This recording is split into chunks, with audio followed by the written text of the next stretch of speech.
Para personas inquietas, Capital Radio. La mañana de la 10 con Tere Coello. Septiembre arranca una nueva temporada en las señales de la radio. Saludos cordiales a todas las personas que nos acompañan. Comienza la mañana. Durante 2 horitas estaremos acompañándoles en los mandos técnicos Miguel Ángel González Padilla y en el micrófono esta que les habla, Tere Coello. Mucho ha dado de sí este mes de agosto, así 30 días, pero que en algunos asuntos han parecido pues casi 30 meses eternos, y uno de estos asuntos que todo presagiaba que iba a discurrir de una manera natural, normal, democrática, pues se han revesado y le sigue complicando la vida a muchísimas personas. Bueno, y si hablamos ya del sistema político, de la democracia, pues está en tela de juego. ¿A qué hago referencia? Pues a Venezuela, nuestra querida Venezuela. El pasado 28 de julio se celebraban unos comicios que arrojaron unos resultados tanto para la oposición como para el partido que se perpetúa en el gobierno, y un mes y pico después seguimos sin ver actas que declaren o pongan negro sobre el blanco ese autoproclamado gobierno que sigue ahí aferrado al poder de Nicolás Maduro. Para saber cómo va toda esta situación, saludamos ya a nuestro invitado. Él fue alcalde de Caracas, es un político en activo, activista por los derechos democráticos de Venezuela. Antonio Ledesma, muy buenos días. Muy buenos días, un placer saludarte a ti, por supuesto a toda tu audiencia, y bueno, siempre renovando el afecto por toda la comunidad canaria. Así es, de buena tinta que lo sabemos. Señor Ledesma, ¿cómo está la situación ahora mismo en Venezuela? Bueno, está en marcha una cacería humana. Yo diría que lo que están soportando los venezolanos dentro del territorio nacional es una brutal represión, es una verdadera carnicería de un dictador enloquecido que es capaz de hacer cualquier proyecto cruel o medida cruel, como la llamada furia bolivariana, con tal de mantenerse en el poder. No tiene respaldo popular, así ha quedado demostrado. Maduro está huérfano de apoyo incluso de sus propios militantes, porque si alguna base dirigencial está desmoralizada, precisamente la que forma parte de las estructuras del Partido Socialista Unido de Venezuela, que constataron como parte del resultado electoral del pasado 28 de julio, esos activistas estaban allí representando la candidatura de Maduro en las 90.000 máquinas de votación, y vivieron de manera personal el proceso de votación y sobre todo el proceso de escrutinio. No tiene respaldo de la Fuerza Armada Nacional, sino de la élite, esa élite corrompida, y esto lo digo porque la mayoría de los presos políticos son de naturaleza militar, pero además en todos los centros de votación donde sufragaron los militares ganó también Edmundo González. Entonces, ¿qué le queda a Maduro? Le queda un bastión de policías, de mercenarios como los que ha enviado el dictador Ortega de Nicaragua, los que envían desde La Habana para perseguir a los venezolanos. Y sobre todo queremos denunciar a través de esta conversación con la comunidad canaria la embestida de Maduro contra los niños, contra menores de edad en Venezuela, que está sometiendo a cárceles y a todo tipo de vejámenes. Así es, en el día de ayer o antes de ayer, sé que se habían puesto en libertad 40 adolescentes que habían estado en prisión pues desde el 29 de julio, digamos, el día siguiente, pero quedan muchísimos más que han sido apresados por las fuerzas de Maduro. Sí, quedan muchos detenidos. Maduro se ufana, se llena la boca hablando de que tiene más de 2.500, 2.600 presos, entre ellos más de un centenar de niños de menores de edad, a los que ha ordenado recluir en centros penitenciarios de alta peligrosidad, o sea, cárceles para presos comunes. También ha detenido a mujeres, ha detenido a venezolanos de origen indígena, que son también nuestros compatriotas, y cualquier ciudadano que manifieste a favor de María Corina o del Mundo González es sospechoso de ser traidor a la patria. Así están las cosas en Venezuela, donde de hecho están suspendidas las garantías constitucionales. O sea, vale decir que no hay ni el más mínimo respeto por los derechos elementales, los derechos humanos elementales de cualquier ciudadano venezolano. Tremendo, tremendo escucharle.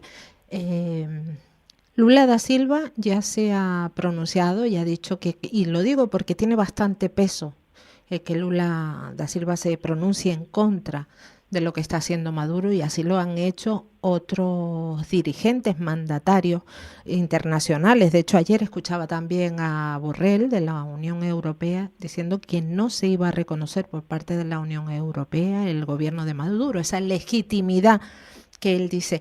Pero ¿hasta cuándo se puede seguir aguantando? Porque una cosa es lo que se dice de fuera y otra cosa es lo que hace él dentro. Bueno, y ya tenemos más de un mes soportando esta irresponsabilidad del régimen de Venezuela, negando el resultado verdadero del pasado 28 de julio. Pasamos más de 4 semanas con el canturreo de pedir las actas y pedir las actas, cosa que Maduro no va a hacer porque él tiene las actas, pero las tiene escondidas, porque esas actas que él tiene en sus manos revelan su propia derrota. Son las mismas actas que tiene María Corina y que mostramos al mundo en el tiempo reglamentario de las 48 horas. Maduro ha violado flagrantemente las leyes de procesos electorales en Venezuela, los reglamentos, ha usurpado las funciones del Consejo Nacional Electoral, activando a uno de sus aparatos políticos como es el Tribunal Supremo de Justicia, con la finalidad de judicializar el proceso electoral, y que ese aparato que le sirve a sus antojos declarara válido el proceso de proclamación. Ese proceso de proclamación irregular y arbitrario que se produjo en la madrugada del 28 de julio, y como usted lo está diciendo al comentar las declaraciones del presidente de Brasil, Lula da Silva, no es reconocido por ningún gobierno democrático del mundo. Repito, ningún gobierno democrático del mundo avala la irregular e ilegal proclamación de Maduro del 28 de julio. Ni siquiera sus aliados tradicionales, como el caso del presidente de Brasil, el presidente de México, el presidente de Colombia, porque fue tan absurdo, tan irregular, tan de bajo fondo el procedimiento para ser proclamado, que ese es un procedimiento que no es reconocible. Pero además lo que sí cuenta en este momento es nuestra lucha para que entonces se reconozca a Edmundo González como el presidente legítimo de Venezuela, cosa que no se ha hecho hasta este momento por algunos gobiernos de Europa.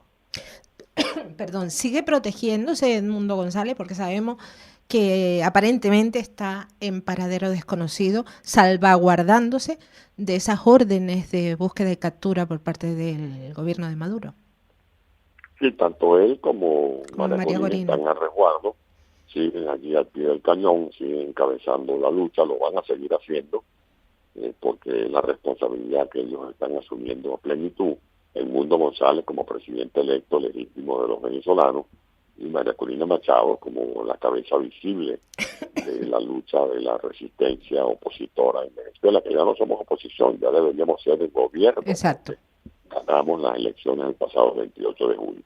Pero como usted lo dice, Maduro ha ordenado a sus huestes, a todos esos funcionarios que actúan como comisarios políticos de la mal llamada revolución, para que salgan a cazar a María Corina y a Edmundo González, porque así procede la dictadura de Venezuela.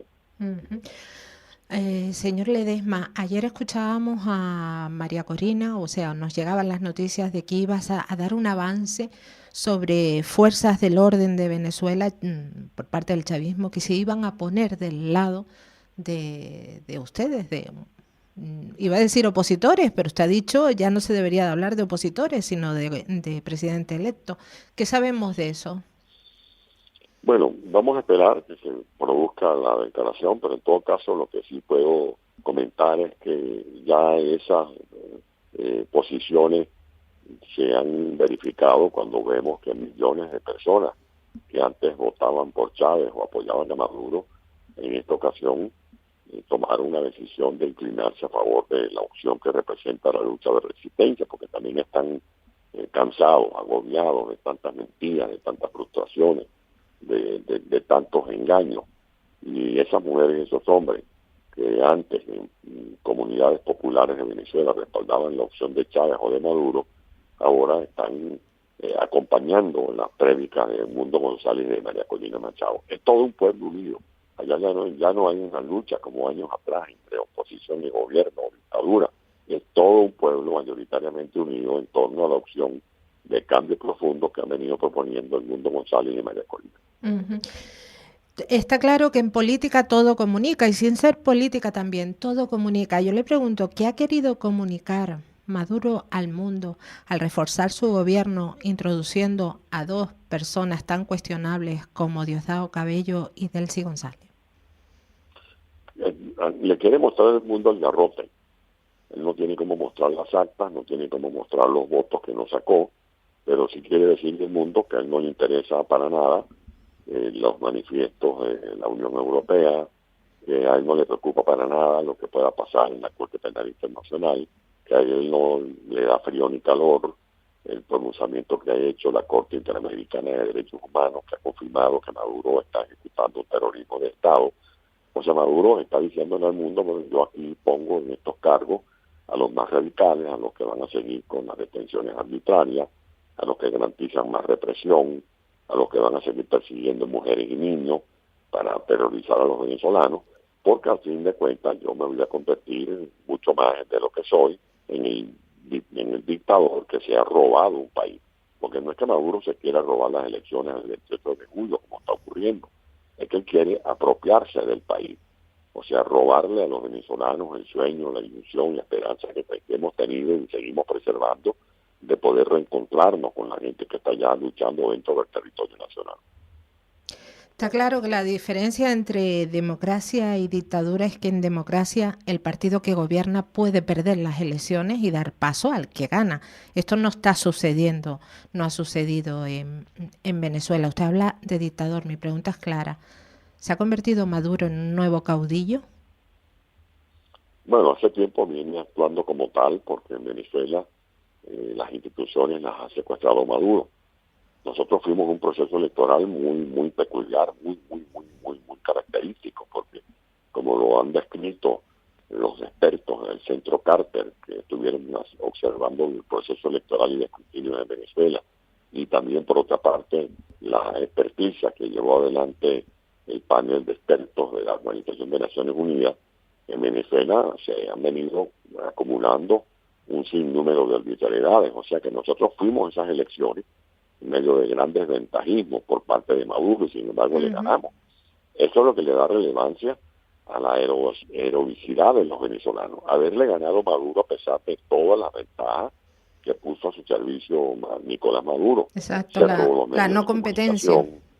Sí, modificó el registro electoral permanente. Miles de venezolanos que están en Canarias, por ejemplo, no pudieron ejercer su derecho a votar, sino un poquitico. Fue la representación muy simbólica, cómo no le permitía a María Corina usar los medios de comunicación, cómo estaban deteniendo a los dirigentes políticos, cómo estaban quitándole los símbolos a los partidos políticos, o sea, todo un conjunto de arbitrariedades, y con todo y eso le ganamos las elecciones.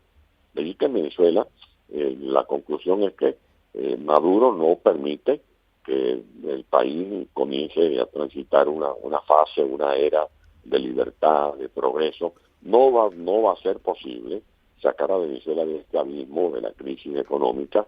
Vamos a seguir teniendo una tragedia económica, la amenaza de más inflación, la amenaza de más devaluación, la amenaza de más deterioro del signo monetario venezolano, salarios realmente de hambre como los que están recibiendo los venezolanos, problemas en el suministro de agua potable, porque los acueductos que tenemos, en Venezuela hay más de 25 sistemas de acueductos, pero no tienen mantenimiento. En Venezuela tenemos más de 20 plantas de tratamiento para convertir el agua cruda en agua potable, pero no tienen mantenimiento. En Venezuela tenemos una capacidad instalada híbrida de termoeléctrica y de energía hidroeléctrica de 35.000 megavatios, y lo que tenemos es constantemente apagones. porque no le hacen servicio ni siquiera a las subestaciones, a las líneas de transmisión. Es un régimen irresponsable que ha colapsado la industria petrolera, las industrias del hierro, de la interalúmina, de la ciudad de Guayana en Venezuela. Todo eso va a seguir allí acorralado en la ineficiencia, mientras Maduro insista en robarse el destino de Venezuela y en apropiarse del presente de Venezuela. Uh-huh. En el año 2017 pasamos por un proceso, 2017-2018, ahora mismo no lo tengo, dudo en la fecha, un proceso parecido en el que se le dio apoyo a Juan Guaidó desde fuera, desde todos los estamentos exteriores a Venezuela. Hay mucha gente que recurre a eso y baja los brazos ahora. Hay que decirles que no es lo mismo, que no estamos ante el mismo proceso. Son procesos absolutamente distintos. En el año 2018, específicamente el 18 de mayo del 2018, se produjeron unas elecciones que la resistencia de lucha opositora en Venezuela declaró como irregulares.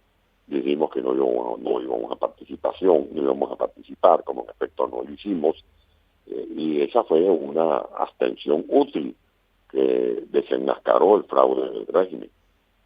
Por lo tanto, se produjo un vacío de poder, porque Maduro fue a esa elección y mediante un fraude pretendió legitimarse como presidente constitucional de Venezuela. Y la verdad verdadera es que no tenía legitimidad de origen. Y al no tener legitimidad de origen, se produjo un vacío de poder. Y al haber un vacío de poder se activó el dispositivo constitucional 233, que está previsto en nuestra Carta Magna, conforme al cual el presidente de la Asamblea Nacional, que para ese momento para el 2019 era Juan Guaidó, debía entonces llenar ese vacío de poder. Eso fue lo que hizo Juan Guaidó. Juan Guaidó cumplió rigurosamente lo que está pautado en el artículo 233 de nuestra Carta Magna, y por lo tanto fue ungido como presidente interino por la Asamblea Nacional, por los diputados de la Asamblea Nacional.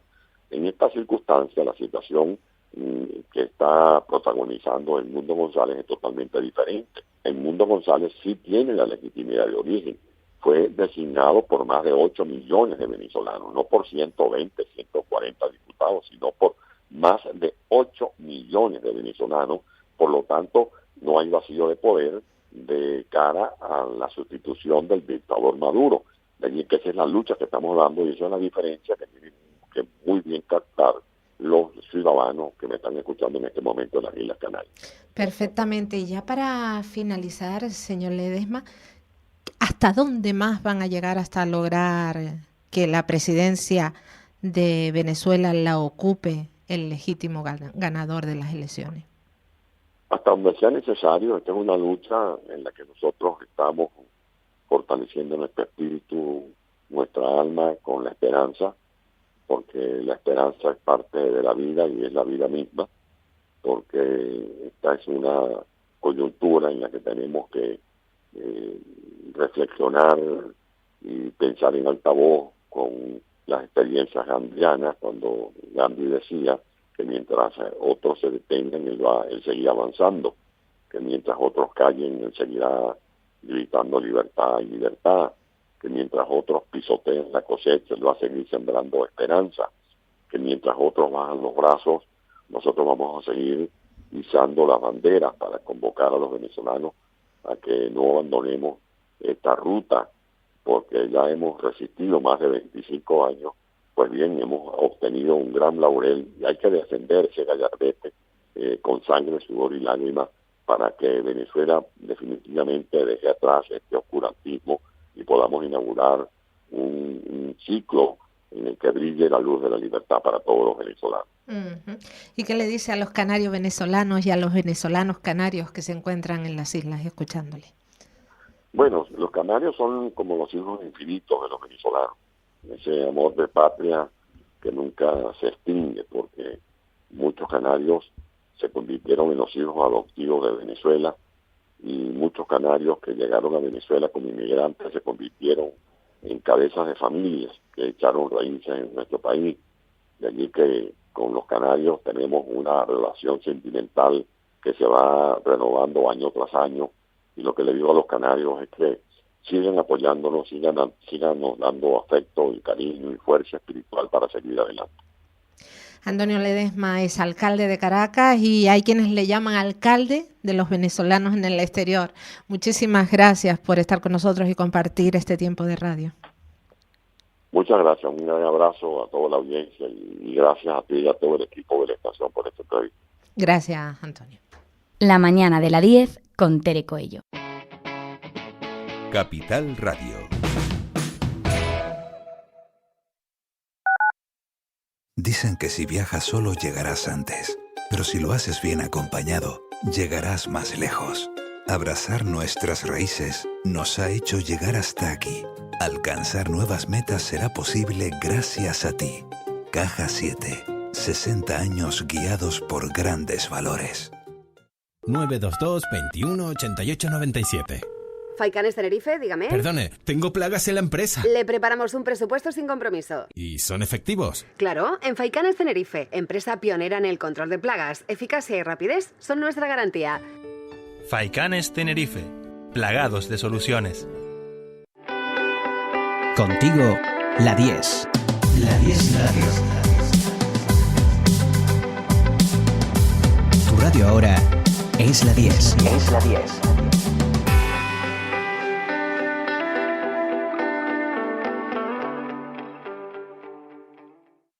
En tu comunidad de vecinos, la gestión administrativa y los servicios de mantenimiento necesitan estar en manos de profesionales colegiados. En Asesoría y Gestión AG damos servicio de administración de fincas, laboral, contable y fiscal. Nuestros clientes y 20 años de experiencia nos avalan.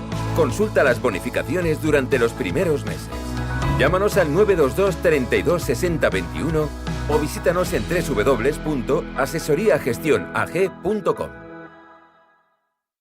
La Casa de las Imágenes en Candelaria, en Obispo Pérez Cáceres 17, en la calle peatonal que va a la Basílica. Tenemos más de 3.000 santos, vírgenes, rosarios y un sinfín de artículos religiosos. La Casa de las Imágenes, donde encontrará el santo de su devoción. Encuéntranos en nuestra web y en las redes sociales. La Casa de las Imágenes en Candelaria. Viaje con nosotros si quiere gozar.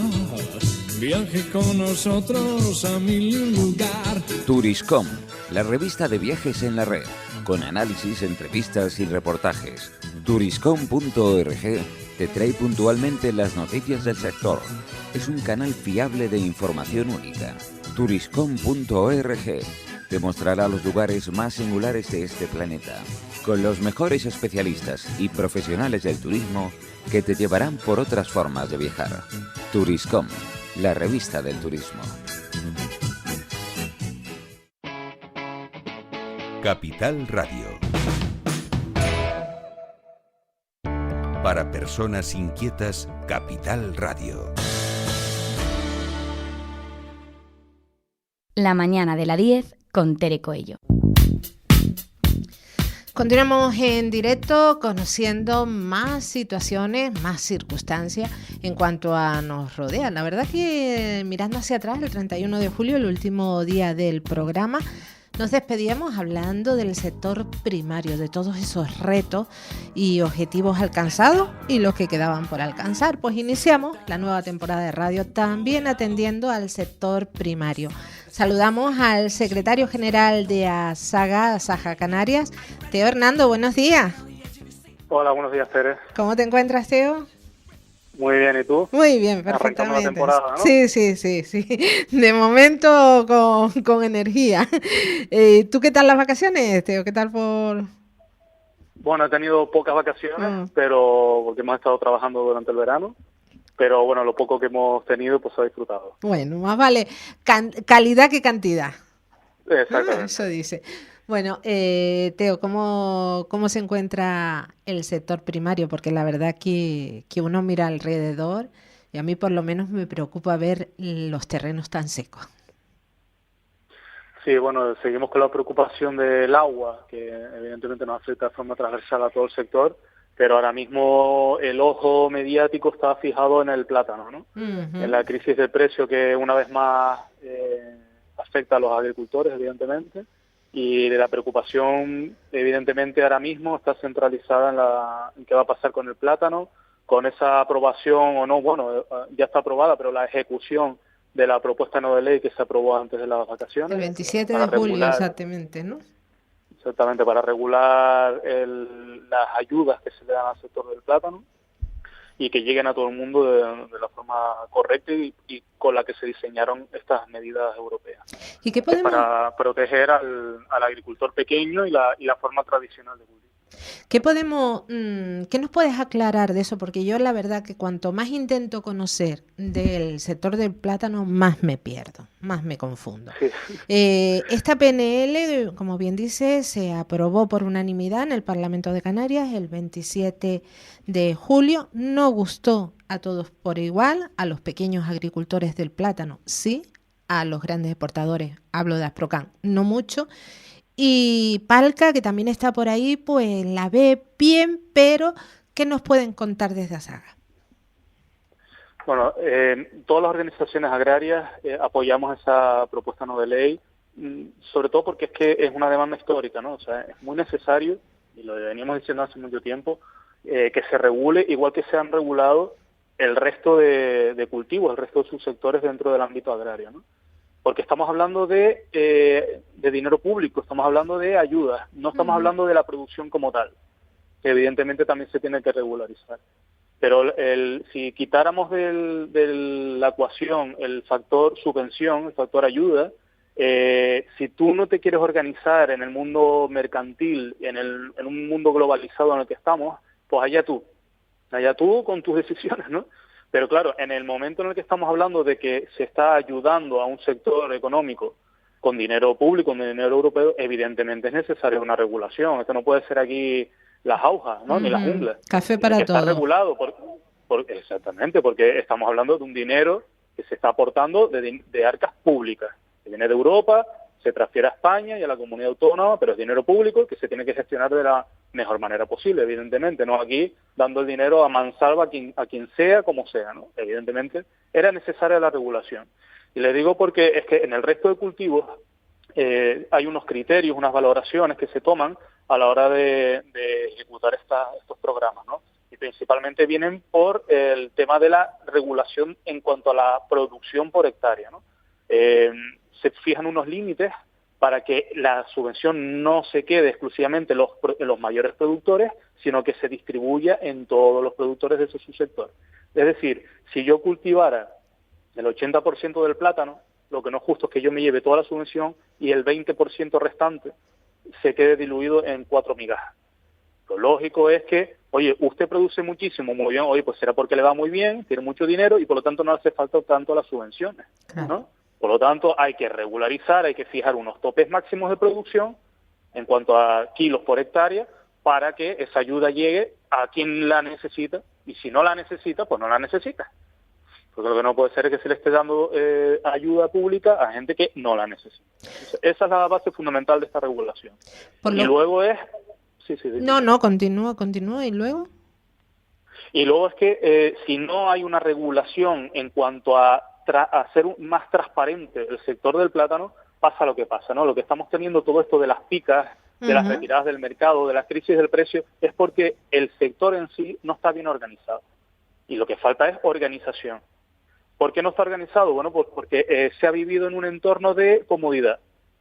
En un entorno de, bueno, aquí tenemos unas ayudas, pase lo que pase, nos van a seguir ayudando, incluso retirando producto del mercado, ¿no? Y eso es lo que no puede ser. Vamos a ver. Primero hay que organizar las producciones. Si estamos detectando de hace un montón de años que en determinados puntos del año se tiene que llegar al punto de tener que retirar del mercado fruta para que no se caiga el precio, porque el mercado no lo está absorbiendo, no absorbe tanta cantidad, evidentemente falta una organización aquí. Lo que pasa es que en el plátano de Canarias hay muchísimas manos y muchísimos gestores que opinan cada uno de una forma diferente. Y cada uno va a su rollo, por hablar de forma coloquial. Y eso es lo que no puede ser, porque somos una región ultraperiférica con unos condicionantes geográficos y de producción tremendos, que por eso Europa nos ayuda. Nosotros no podemos ser competitivos a nivel de volumen, en cantidad, con ninguna región. De entrada, porque no producimos un gran volumen. Y segundo, porque estamos en mitad del océano y tenemos que transportar esa fruta. Por lo tanto, pensar que cada uno puede ir a su rollo y cultivar lo máximo posible es pegarse un tiro en el pie. Entonces, aquí lo que tiene que pasar es que haya una organización, un criterio unificado, que por eso surgió inicialmente Asprocan, para que hubiera un criterio unificado, para que todos fuéramos a una. Pero eso al final no ha sucedido. Asprocan se compone por 6 OPP, ¿no? Organizaciones de productores de plátano. Y cada una de estas OPP tiene sus múltiples empaquetados y cooperativas, líneas de comercialización, empaquetados maduradores en península, etcétera, etcétera, etcétera. Al final el plátano de Canarias llega a la península con 20 precios, con 20 marcas. Es que eso es lo que no puede ser. Si nosotros somos una producción pequeñita que supone el 7% del consumo de plátano de Europa y que solo vendemos en la península, además, nuestro único mercado es la península. Y además en la península ya tenemos competencia del plátano que viene de todos lados, ese sí a unas cantidades ingentes y a unos precios ridículos. Por lo tanto, pretender cada uno ir por su cuenta, cuando el plátano, por ejemplo, el plátano de la zona dólar que llamamos, que son los países latinoamericanos, son la principal competencia que tenemos en España, ¿no? La banana, que nosotros llamamos la banana. Ese plátano viene de países como de Brasil, de Ecuador, de Costa Rica, de un montón de países latinoamericanos, ¿no? Todo el plátano que inunda el mercado europeo viene principalmente de ahí. El 74% del plátano que se consume en Europa viene de países latinoamericanos. Bueno, pues toda esa cantidad ingente que no se la pueden imaginar de plátano, la gestionan 4 empresas. 4 empresas gestionan toda la producción y toda la venta de plátano de Europa. Entonces, ¿cómo es posible que el plátano Canarias tenga 20 marcas y vaya cada uno a su historia? Nosotros tendremos que ser una única empresa, una única visión, un único precio, una única referencia y punto final. Y gestionar esto como si fuera una única empresa, con producción en distintas islas, pero una única empresa, Plátano de Canarias, y con un criterio unificado. Y esto es tan sencillo como, aquí se pone un gestor contratado, un gestor que sepa de comercialización, de marketing, de lo que sea. Que ese gestor lo hace mal, se echa y se pone a otro mejor. Pero que no puede ser que cada uno quiera ponerse un sillón, que cada uno quiera imponer su criterio, y al final esto es una locura. Porque no estamos programando el cultivo del plátano acorde a nuestro principal mercado, y por eso tenemos que retirar del mercado plátano. Es una locura. Así es. Esta mañana leía en el mes de agosto y la primera semana de septiembre 6 millones de kilos de plátano a la pica. Se quitan... Con lo que cuesta producir en Canarias y lo que le cuesta a los agricultores producir esa cantidad de kilos. Pero es que es tan sencillo como analizar nuestro mercado. ¿Nosotros dónde vendemos? En la península. El 90 y pico % del plátano va a la península y no va a ningún otro sitio. Vale. La península cada vez tenemos menos porción de la tarta porque la banana va comiendo cada vez más terreno. Si nosotros sabemos que en verano se consumen 5 millones de kilos, no podemos estar cosechando 7,5. Porque ¿dónde los metemos? Si tú inundas el mercado, un mercado que no te lo está consumiendo, si solo te consume 5 millones de plátano de Canarias y tú estás aportando 7,5, el precio se te va a ir al suelo, porque los distribuidores que te compran ese plátano van a saber que eso es un riesgo, porque a lo mejor ellos no lo pueden vender, porque el mercado ya está saturado y te van a decir, oye, mira, yo si te tengo que comprar este plátano, te lo compro a precio de ridículo de coste, porque a mí me va a suponer un follón. Y yo lo tengo que transportar, y lo tengo que madurar, y lo tengo que llevar, y lo tengo que cobrar, Entonces, esto es un riesgo. Por lo tanto, estamos aquí, los agricultores por un lado, que quieren cosechar, las cooperativas que quieren envasar, y mandar para la península, pero sin un criterio determinado. Y por eso pasa lo que pasa. Lo primero que tiene que pasar en el plátano de Canarias es que haya una organización. Y por eso venía en parte la PNL, ¿no? Claro, aunque la PNL en realidad, como te decía, lo que viene es a regular primero la ayuda europea, el dinero europeo, y luego ya el resto. Teo, con respecto a las ayudas, a esas subvenciones, como bien dices, se las lleva hasta ahora el 80% grandes productores y el 20% se reparte entre los... No, eso era un ejemplo, que vale. Pero más o menos viene siendo que uno dice, si no venden tanto, ¿por qué producen tanto si se va a tirar? Entonces la pregunta que yo hago es, ¿el negocio, en lugar de en el plátano, están las ayudas? No, porque si no tendríamos superficie de plátano y agricultores sin parar. Y lo que está pasando es que están descendiendo cada año más, tanto la superficie como el número de agricultores. Sí, pero los que desaparecen Por lo son tanto, los pequeños agricultores. Pero igualmente, si fuera negocio, todo el mundo mantendría esa producción, fuera lo que fuera, pero no es negocio. Si la gente abandona y no tiene un relevo detrás, es porque tanto negocio no es. Evidentemente, cuando tú tienes superficies pequeñas y tantos costes y tantas subidas salariales, subida del hierro, subida de las mangueras, subida del agua, subida de todo, por mucha ayuda que te den, si la cosa no funciona, si la cosa no se vende, llega un momento que deja de ser rentable. Y sobre todo porque, sí, a ti te dan subvención, pero tú no vives exclusivamente, o sea, tu precio de venta no es exclusivamente esa subvención. Tu precio de venta es a lo que tú vendes el plátano. Y tienes estos altibajos al año de pico, máximo, mínimo, máximo, mínimo, máximo. No tienes una estabilidad en cuanto al precio. Por lo tanto, llega como estés 2 años seguidos así, pues evidentemente tu rentabilidad se va para el suelo. Y otra... No es tan negocio el tema de la subvención. Ajá, bueno, y otra cuestión, el precio del plátano, del producto en puestos de venta. En estas vacaciones, Castilla-La Mancha, el precio del plátano entre 90 céntimos y 1 euro el kilo. Aquí en Canarias no baja de los 2,50 euros. ¿A qué se debe eso? Bueno, a nosotros también nos comentan que la península también está a 2 euros y pico, ¿eh?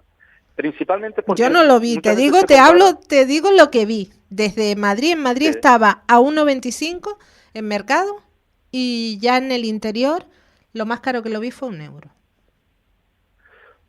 A nosotros el plátano lo que nos sucede es, vamos a ver, si el plátano normalmente lo que se compara es lo que recibe el agricultor y luego lo que está en el punto de venta. A nosotros lo que nos preocupa como productores y como asociación agraria es lo que recibe el agricultor. Porque lo que hay en el punto de venta, el precio que hay en el punto de venta, es otro mercado y es otra guerra aparte. Ahí serán los supermercados que compiten entre ellos y continuamente se observan los que tienen la guerra. Entonces, si uno pone un plátano muy barato y el otro lo pone muy caro, pues la gente irá a comprar al barato y no irá al caro. Eso es un problema de las comercializadoras. Y cada uno tiene sus costes. Además, hay supermercados o empresas de minoristas que son enormes y todo lo tienen centralizado y tienen unos costos menores, y otros que son más pequeños que tienen unos costes mayores, evidentemente, igual que los productores, que los agricultores o que cualquier empresa. No es lo mismo tener un restaurante gigantesco o un restaurante pequeñito, tus gastos van a ser diferentes.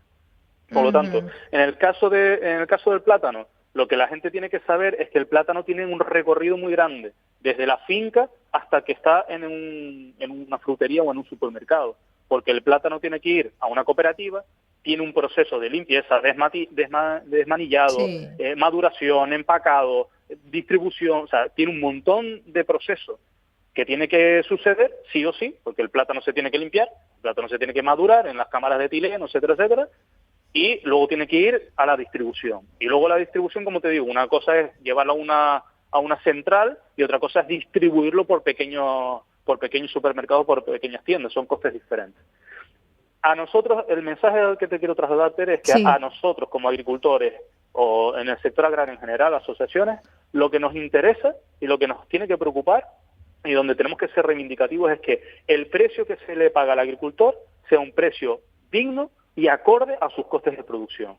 Un agricultor no puede estar recibiendo un precio menor a sus costes, porque eso es inviable. Un agricultor tiene que recibir un precio superior, con un beneficio además, a sus costes de producción, porque es que si no, imagínate que abrimos una ferretería y estamos vendiendo los tornillos por debajo de lo que nos cuestan, pues evidentemente eso es un desastre. Pues con la agricultura y con la ganadería tiene que ser así. Lo que pasa es que en el sector agrario, los precios normalmente, hasta que se empieza a ejecutar, evidentemente, la ley de cadena, si es que se ejecuta algún día, hasta que eso no pase, el precio no lo pone el productor, el precio se lo pone el siguiente eslabón, y eso es lo que no puede ser. Si tú estás produciendo un producto, ¿cómo es posible? Es que es muy injusto que otra persona te ponga el precio. Es que es muy injusto. Entonces, por eso también es importante el mensaje que te estaba lanzando de que el plátano de Canarias tiene que ir a una sola voz, a un solo precio. Que no nos hagamos la competencia entre nosotros, porque nosotros somos puntitos en el océano con una producción ridícula. Ridícula, no podemos estar haciendo la competencia entre nosotros por 3 céntimos o por 5 céntimos. El plátano de Canarias vale esto y punto, y de ahí para arriba. No podemos estar revolviéndonos entre el fango nosotros mismos. ¿Y a qué se debe? Peleando entre pequeños y grandes. ¿Y a qué se debe esa guerra que parece más de egos que de agricultores y productores. Bueno, pues precisamente a esto, a egos, a posiciones ya, a gente que está posicionada en unos puestos pues de forma ya indefinida, a falta de flexibilidad, yo creo que también a falta de formación en otro tipo de conocimientos, de aspectos de la vida, del marketing, de la comercialización, del cómo funciona el mundo, del mercado internacional, del mercado global. Creo que a mucha gente del sector agrario en general y de Canarias en general, de otros sectores, les hace falta un viaje. Les hace falta viajar y ver cómo se produce en otros sitios, ver cómo funcionan las cosas en otros sitios, cómo se organizan los productores en otros lados. Creo que hace falta un poquito de didáctica y de información, y no solo estar mirándonos el ombligo y estar metidos en nuestra rueda de hámster de que estamos aquí en Canarias con nuestros problemas y nuestras historias, ¿no? Cuando vas fuera, abres los ojos y ves desde la perspectiva cómo nos ven también a los canarios desde otros sitios, lo que representan nuestras producciones en otros lados con respecto a lo que se produce en otros sitios, y entonces eso te hace bajar los pies al suelo, ¿no? Volver a la honestidad, a ser sincero con uno mismo, a mirarse en el espejo y ver no solo tus virtudes sino también tus defectos. Y decir, oye, sí, una curita de humildad, ¿verdad? Sí, una curita de humildad. Entonces, si esto no está funcionando, oye, a lo mejor en parte es nuestra responsabilidad, no siempre es la culpa del otro y del de fuera, y la banana, y Asprocan. Oye, a lo mejor los agricultores de Canarias tenemos una responsabilidad nosotros mismos con nuestra producción, con nuestras empresas agrarias. Tenemos que defenderlas de otra manera, y tenemos que implicarnos más en las cooperativas, porque las cooperativas, los socios de las cooperativas son los dueños de esa entidad. Hay que implicarse más, hay que solicitar juntas extraordinarias, hay que ir a esas juntas extraordinarias, hay que reivindicar y de vez en cuando dar un manotazo en la mesa y decir, señores, este camino no puede ser. Pero se tienen que implicar ellos mismos. Todo el mundo que ha tenido una empresa se puede ver reflejado en las palabras que les voy a decir. Se lo digo porque yo he tenido varias empresas. Cuando uno tiene una empresa, no tiene ni vacaciones ni días libres. Siempre tienes en la cabeza la empresa. Siempre estás pensando que tienes que pagar a un proveedor, tienes que estar pensando que tienes que llamar a un cliente, que tienes que mandar un mail, que tienes que ir a no sé cuánto, que tienes que cosechar, que tienes que hablar con el del cartón. Siempre tienes a la empresa en mente. Por lo tanto, los empresarios agrarios no pueden desprenderse de esa responsabilidad de decir, no, ya la cooperativa, o ya Asprocan, o ya las OPP, que ya se encarguen de buscarse la vida, de vender el plátano y de solucionarme a mí los problemas. No, está muy equivocado. El primero que tiene que defender sus intereses, si la cosa está mal, porque cuando la cosa está bien todo el mundo aplaude, claro, pero cuando la cosa está mal y llevamos muchos años mal, son los agricultores los que tienen que tomar acción, y no solo en el bar. En el bar se arreglan todos los problemas, pero se pierden en el aire esas palabras. Los problemas se solucionan todos unidos en una junta de una cooperativa, en un empaquetado, en una reunión con las OPP, en una reunión con Asprocan, o con la Consejería de Agricultura, o con quien sea. Ahí es donde se empiezan a tomar las decisiones y se empiezan a resolver los problemas. Pero no es muy fácil, es muy cómoda la posición de decir, bueno, yo me dedico a producir, yo soy agricultor, y el resto solo están para que yo los critique. Cuando lo hagan mal, yo los critico, y punto final. No. Esos señores, esas señoras están allí por algo. Y usted es el primero que tiene que exigir que las cosas funcionen. Y nos encontramos esto no solo en el plátano, en un montón de cooperativas, en un montón de circunstancias que rodean al sector agrario, la ganadería, las papas, de todo. Hay problemas, y muchas de ellas es por la dejadez del propio agricultor, que nos comenta, no, pero es que yo ya tengo bastantes follones en mi finca para estar con estos jaleos. Pero es que usted tiene que defender su empresa, señor o señora. Usted es el primero que tiene que ir allí a decir, quiero una junta esta semana, esto no puede seguir así, nos vamos a la ruina. No yo, todos. Una junta extraordinaria, y sí que hay que cortar cabezas, se cortan, pero esto tiene que cambiar. Pero si seguimos con la misma inercia y no se hace nada, y toda la responsabilidad la echamos encima del consejero de Agricultura o del director o del gerente de Asprocan, pues evidentemente así no cambiamos las cosas, porque esos señores no tienen la responsabilidad de tu empresa. Así es. Teo, otra cosa, lo has mencionado, consejero de Agricultura. Yo hablo del gobierno de Canarias. El plátano no es solamente cultivo, es también atractivo turístico, es paisaje, es oxígeno, es fertilización de la tierra, es muchísimas cosas más. La PNL aprobada en el Parlamento, y cualquier otra, una PNL no obliga, sino invita tomar acciones, a decidir. Hemos hablado de falta de coordinación, de falta de ir todos a una, de consenso, de buscar otras opciones. ¿Qué dice el gobierno? Bueno, el gobierno, por lo menos lo que nos ha trasladado a nosotros es, tanto el gobierno como los grupos de la oposición, todos los grupos parlamentarios, nos han apoyado desde el principio. De hecho, el gobierno de Canarias, el consejero de Agricultura en este caso y el viceconsejero, han asistido a infinidad de reuniones con nosotros o nos las han aceptado. Hemos hablado en múltiples ocasiones de este tema.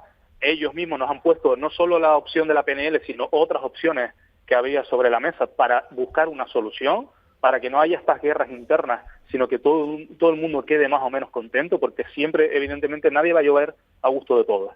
Entonces se plantearon todas las alternativas posibles, se apoyó esta PNL y ahora lo que esperamos es que ahora a la vuelta de la actividad en este mes de septiembre se empiecen a tomar acción, porque evidentemente tampoco esto se puede quedar metido en un cajón, ¿no? Nosotros lo que le hemos solicitado ya con una carta formal es que se empiece a tomar acción, se empiece a tomar estas medidas de cara a la nueva convocatoria de la ayuda, por ejemplo, y ya empecemos en una inercia diferente, en un camino diferente, que empecemos a ver un poquito la luz al final del túnel, decir, oye, pues vamos a intentar poco a poco, evidentemente no del día a la mañana, poco a poco a cambiar la situación, porque el no hacer nada es peor. El seguir como estamos ahora mismo hace que en 10 años nos quedemos prácticamente sin plátano.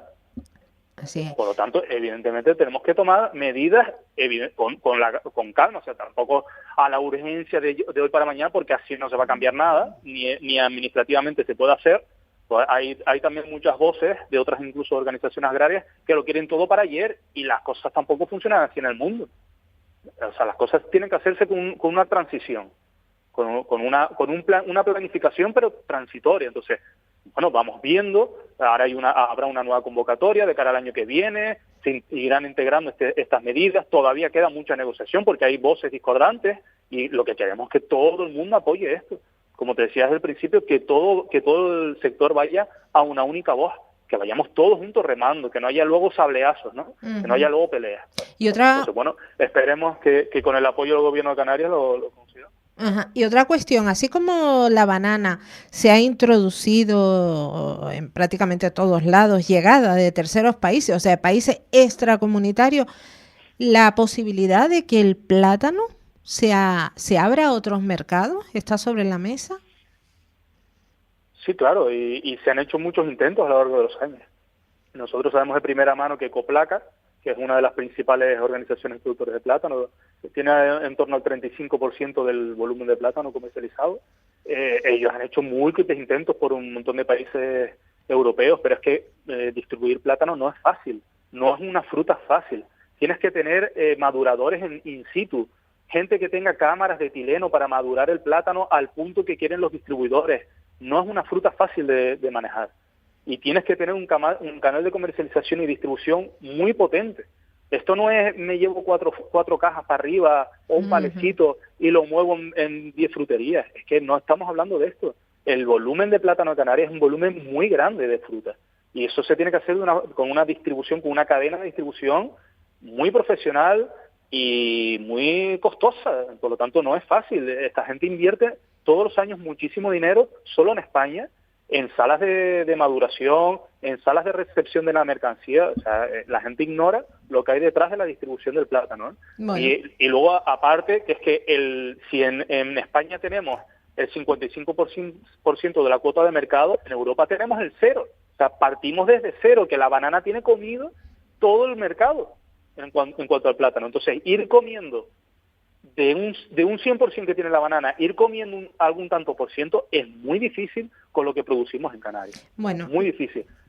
La única viabilidad, desde nuestro punto de vista, que tiene la introducción del plátano de Canarias en otros sectores es el plátano ecológico, el plátano rojo, ahora las variedades de plátano azul, o sea, las cosas de un grado más como gourmet, de un premium, ¿no? Y sobre todo en ecológico, porque competir a la banana normal, o sea, banana con banana, porque nuestro plátano también es banana, competir banana con banana de producción convencional, sin ningún distintivo salvo el IGP, y a un precio el triple que la banana, es muy complicado. Pues, muy complicado.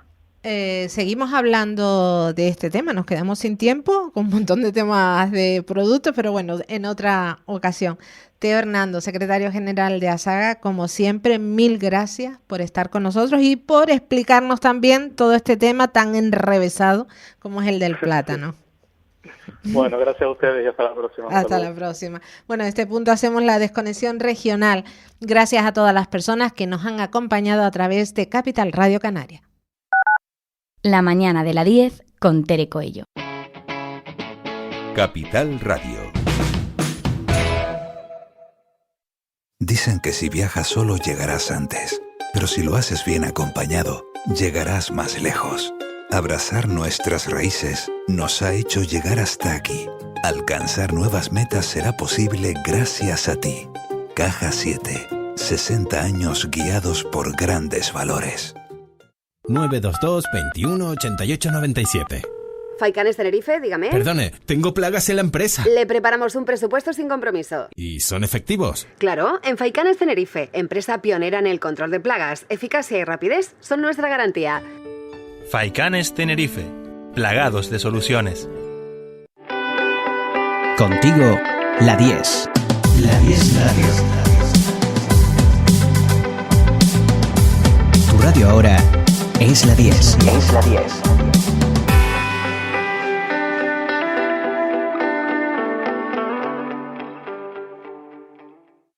En tu comunidad de vecinos, la gestión administrativa y los servicios de mantenimiento necesitan estar en manos de profesionales colegiados. En Asesoría y Gestión AG damos servicio de administración de fincas, laboral, contable y fiscal. Nuestros clientes y 20 años de experiencia nos avalan. Consulta las bonificaciones durante los primeros meses. Llámanos al 922 32 60 21 o visítanos en www.asesoriagestionag.com.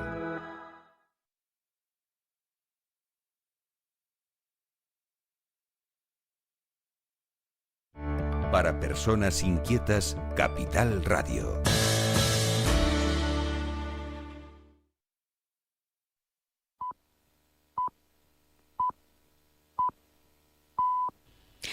Es mediodía, hora central europea.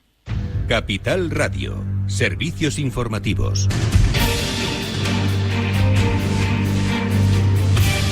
Buenas tardes. A semana y media de que se celebre la próxima reunión del Banco Central Europeo, nuestro país sigue sin gobernador en el Banco de España.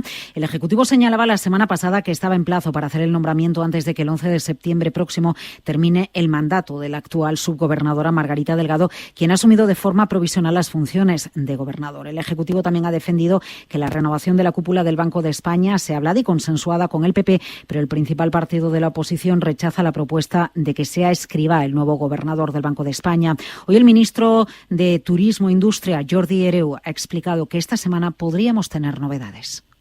Pues no le puedo confirmar y por tanto seguramente habrán noticias, pero la verdad es que no le puedo confirmar. España marca un nuevo récord en recepción de turistas internacionales y en el gasto que realizan los turistas. En julio han llegado a nuestro país casi 11 millones de turistas extranjeros, un 7% más que en julio del año pasado, y esta cifra hace que los 7 primeros meses del año el número de turistas extranjeros que han venido a España se sitúe en un máximo histórico, 53,37 millones de personas. Jordi Hereu. En España hemos recibido más de 53 millones de turistas, pero lo más importante es que el gasto que esto supone de inyección de prosperidad para la economía española supone más de 71.101 millones de euros de inyección de prosperidad en la economía española. El gasto de los turistas en julio, de los turistas internacionales, sube un 12%, supera los 15.500 millones de euros y en el acumulado del año hace que se marque también una cifra récord en gasto turístico, superando los 71.000 millones de euros. Crece el gasto medio diario de cada turista extranjero en España y se sitúa en 195 euros. Vamos ahora con vivienda, porque el precio de la vivienda se incrementa de media un 2,6% en el segundo trimestre de 2024. Alcanza los 2.004 euros por metro cuadrado. Es el nivel más alto desde mediados del año 2008, según los datos que ha difundido este lunes el Colegio de Registradores. 23. Las comunidades autónomas con los mayores precios durante el segundo trimestre son Baleares, 3.500 euros el metro cuadrado, o Madrid, 3.390 euros el metro cuadrado. Por capitales de provincia, los precios más elevados: San Sebastián, 5.500 euros el metro cuadrado, o Barcelona, 4.400 euros el metro cuadrado. Suben los precios, pero las compraventas caen en el segundo trimestre de 2024 respecto al segundo trimestre del año 2023. El peso de las compras de vivienda por parte de extranjeros alcanza el 15% del total. Los extranjeros que más compran vivienda en España son los británicos, seguidos de los alemanes y a su vez seguidos de los marroquíes. Y hoy miramos a la bolsa alemana. Está tranquila tras el resultado de las elecciones de este domingo, en las que el partido de ultraderecha de Alemania, AfD, ha ganado los comicios regionales en Turingia. El partido además de ultraderecha ha quedado segundo en las elecciones regionales en Sajonia. Ambos estados están en la antigua Alemania del Este. AfD quiere entrar en el gobierno. Está difícil porque han hecho un cordón sanitario el resto de partidos políticos. Boehn Holke es el candidato del partido AfD precisamente en Turingia, donde se han proclamado vencedores. No importa si votas amarillo, FDP, rojo, SPD, verde o negro, la CDU, lo único que conseguirás será más Unión Europea, más políticas climáticas, más desindustrialización, más inmigración, más multiculturalidad, o tendrás retórica de guerra. La gente ya no quiere eso, y hoy, con estos sólidos resultados de AfD en Turingia, la gente ha dicho que no a la desindustrialización en Alemania y en Turingia, y no a Turingia y a una Alemania multicultural. Palabras que se producían en la noche de ayer tras conocer el resultado de los comicios. Claves del mercado. Bueno, pues el mercado camina tranquilo en Europa sin la referencia de Wall Street, que celebra el Día del Trabajo. Y con la mirada puesta en las bajadas de tipos de interés esta semana, se espera que baje tipos el Banco de Canadá, que la próxima semana lo haga el Banco Central Europeo. Nicolás Fernández, director de análisis de Banco Sabadell. Claramente están descontando eso, ¿no? Tanto a nivel europeo como a nivel en Estados Unidos. Lo que se espera son más bajadas de tipos, nuevas bajadas de tipos. En Estados Unidos se está incluso descontando 75 puntos básicos. La reunión de tipos de la FED se producirá en 2 semanas. El IBEX en 11.395 puntos, una caída insignificante de apenas el 0,07%, en una jornada en la que lo que más sube del IBEX es Colonial y Bankinter. Lo que más está cayendo, Fluidra, un 1,7%. Los mercados de divisas, el euro fuerte sube un 0,22% frente al dólar, se cambia por $1 10 unidades 69.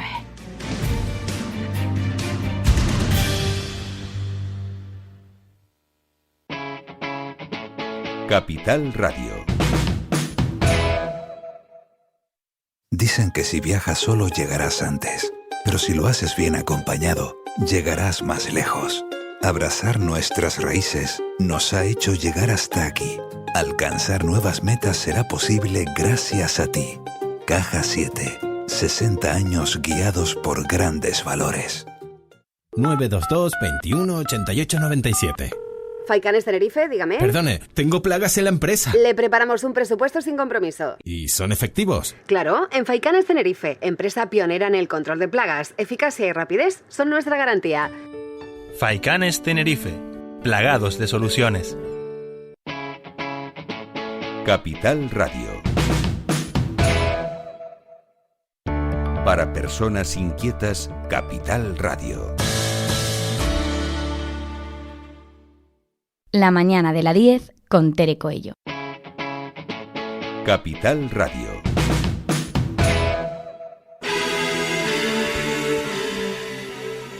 Continuamos en directo en la señal de la 10 Capital Radio. Saben que nos pueden escuchar desde cualquier lugar de la isla a través de las diferentes frecuencias con las que contamos: Santa Cruz, La Laguna, norte de Tenerife, Valle de Güímar, sur de Tenerife, o desde cualquier lugar del mundo a través de la página web www.la10.es. Bueno, y ahora miramos hacia el sureste de la isla de Tenerife, hacia un municipio que se encuentra en plena efervescencia de fe, tradiciones, cultura. Miramos hacia Güímar y saludamos al concejal de Cultura del Ayuntamiento de Güímar, Javier Eloy Campos Torres. Muy buenos días. Hola, ¿qué tal? Buenos días, buenos días. Muy buenos días, Javier. ¿Cómo te encuentras? ¿En plena salsa? Pues claro, imagínate, en previos del Socorro, Güímar es algo muy fuerte.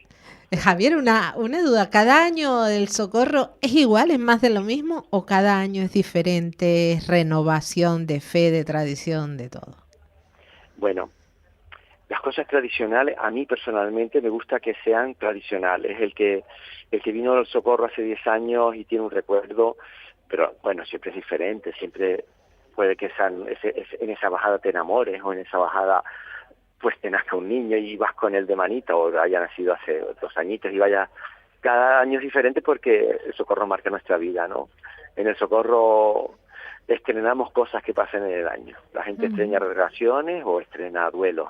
Hay un Socorro que dejas de ir con tu madre y no te lo vas a olvidar en la vida. Y bueno, siempre es diferente porque las vivencias son diferentes. Las cosas son bastante parecidas porque nos gusta que sean tradicionales, pero mira, hace 6 o 7 años llovió un 7 de septiembre que nadie se olvida de.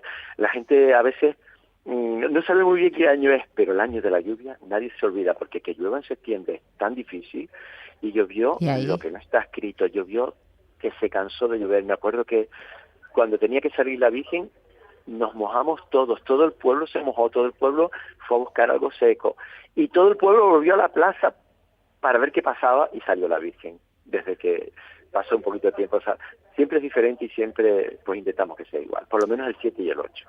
¿Y qué se siente cuando en una noche, tarde-noche, como la de hace 2 días, se vive desde dentro de la iglesia de San Pedro? Ese encuentro en el que no cabe un alma, en el que hay tanta gente tocadora, tanta gente cantadora, en el que se canta esa copla tan de ustedes. Yo digo copla, no sé cómo la llama, esa del paso doble al Socorro, doble, sí. O se escuchan esos bucios en tantos lugares.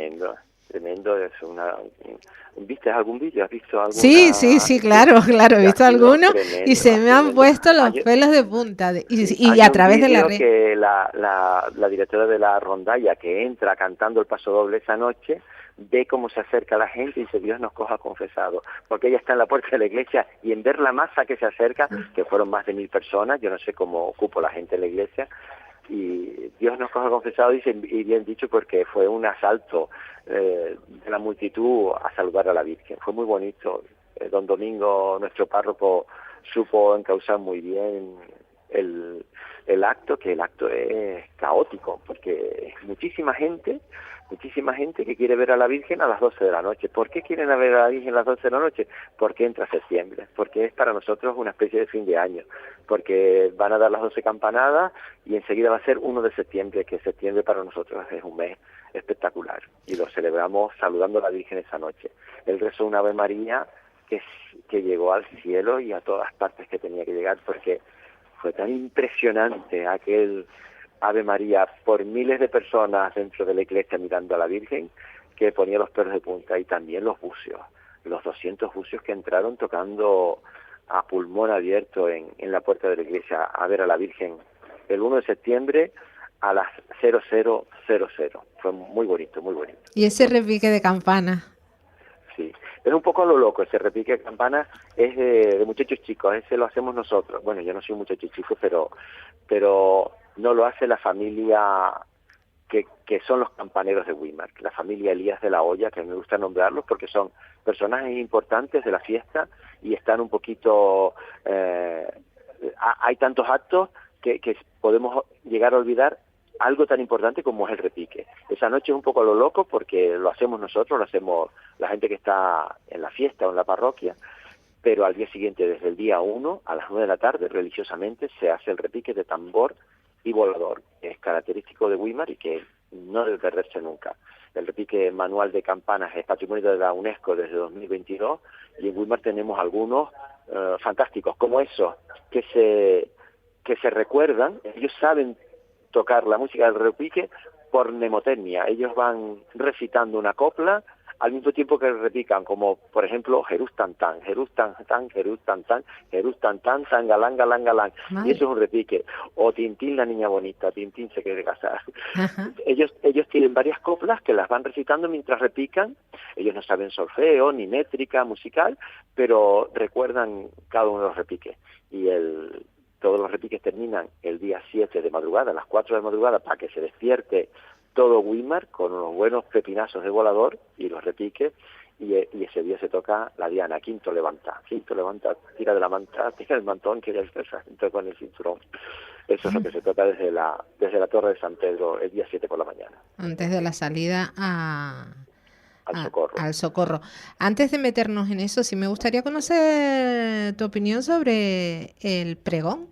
Creo que fue muy emotivo en la noche de ayer. La presidenta del Cabildo, Rosa Dávila, hacía el pregón a las fiestas del Socorro. Yo no sé si fue una persona inteligente o fue una persona que se dejó llevar por el corazón. Ahora, lo que hizo fue impresionante porque nosotros podemos hablar de datos históricos y si lo sentimos, porque hay gente que dice, yo siento los datos históricos de Weimar y puedo emocionarme hablando de la gente del Socorro del siglo XVI, XVII, XVIII. Pero yo hablo de su familia que tiene un origen weimarero muy fuerte. Su padre es de Weimar, Héctor Dávila es de Weimar y muchos Dávila son de Weimar. Y entonces ella pasó muchos socorros de madrugada aquí y acompañó a la Virgen, se acordó de sus abuelos, de los cuentos que le decía a su madre, de su abuela, de la primera bajada de su padre con 4 meses en brazos de su abuela. Y bueno, ella se emocionó porque tenía a su padre delante, le estaba contando a su padre que fue el protagonista de, no sé cómo el padre pudo resistir lo que se le saltaron las lágrimas en varias ocasiones, y eso te transmite mucho. No es tu familia, no es la familia que estaba pero es una familia y todos tenemos familia, todos sabemos de lo que ella está hablando, de las cosas tan potentes y que ella tuvo que parar en varias ocasiones, y fue una cosa del corazón al corazón, nos llevó a todos al corazón. También se acordó de mucha gente de Weimar que ella conoce y sobre todo su familia y algunos datos históricos, pero lo más impresionante es que ella abrió su corazón y nos enseñó lo más importante de todos nosotros, lo que más queremos, que es la familia, ¿no? Que a veces no queremos ni que hablar de ella, y más ella que es una política, ¿no? Uh-huh. Que tiene que tener reservado su lado más personal, pero anoche nos habló de todo, nos habló de su hermano, de sus correrías y de montones de cosas. Sí, me imagino que sería un espejo para muchos weimareros y weimareras, ¿no? Una invitación a recordar también, a escarbar en la memoria de la infancia, ¿no es así? Sí, así es, muy bonito, muy emotivo. Fue un acto, pues mira, lo tuvimos que hacer en la Ermita del Socorro cuando se hace casi siempre en San Pedro, aunque antiguamente los primeros pregones fueron en la Ermita del Socorro. Lo tuvimos que hacer porque el pregón siempre es el 1 de septiembre, lo organiza la parroquia de San Pedro Apóstol, lo ha organizado nuestro párroco Domingo Miguel González Ruiz, ayudado por todos nosotros, naturalmente, porque nos volcamos en todo lo que sea socorrero. Pero también ayer fue el primer domingo de septiembre, y el primer domingo de septiembre es un día marcado porque la banda, que es la que pone la música en esta bajada, en cualquier bajada, interpreta por primera vez y de una forma bastante oficial el pasodoble al Socorro, que ya lo han interpretado las parrandas y mucha gente lo está cantando, lo tienen en los tonos de los móviles y lo dice por todas partes, pero ayer, primer domingo de septiembre, la banda lo interpretó de una forma oficial, ¿no? Claro, el concierto de la banda siempre es en el Socorro y el pregón pues puede ser en San Pedro en el Socorro. Tuvimos que hacerlo en el Socorro para que los actos estuvieran juntos, ¿no? Para que no tuviéramos que estar corriendo por ese camino al Socorro a medianoche. Y la verdad es que fue redondo, ¿no? Dentro de la ermita se vivió la emoción del pregón de la presidenta, muy emocionante, y además participaron colectivos que hicimos que estuvieran los guanches presentes. Se habló mucho de los guanches porque este año van a ser más protagonistas que nunca, son la imagen del cartel que ha hecho Alba Rosadía, y también estuvieron los amigos del arte que siempre están en el pregón y cantaron unas canciones que todos no sabemos en Weimar, su Weimarero, su Camino de Trinizay y su Pasodoble al Socorro. Qué maravilla, Javier. Esas interpretaciones. Javier, y luego fuera el concierto de la banda, que todos esperamos que tiene un concierto con un repertorio variado, pero al final lo termina con el pasodoble, que es lo que está esperando todo el mundo que se entone ahí en el Socorro. Claro que sí. Y ya en el plano estamos hablando de la parte emocional, la parte personal, la parte de weimarero, pero ¿qué significa para la concejalía que dirige como responsabilidad esta bajada del Socorro? Bueno, está todo el mundo ansioso porque es una bajada el sábado y esperamos una humanidad bajando con la Virgen, y yo pienso que va a ser una bajada pues multitudinaria, pero vamos a ver que va a estar bien, va a ser estupenda. Así que este año es eso, este año es que es el Socorro, en sábado. Entonces estamos todos pendientes de que cuánta gente puede que venga al pueblo.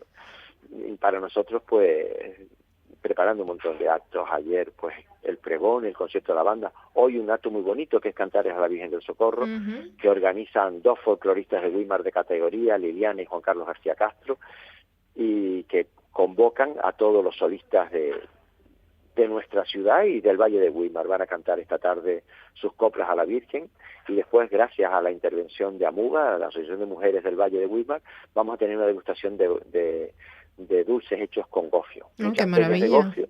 Sí, para todo el mundo ponemos allí 5 o 6 mesas con muchísimos dulces hechos con gofio, que los hace AMUGA con muchísimo cariño, todo para la Virgen del Socorro.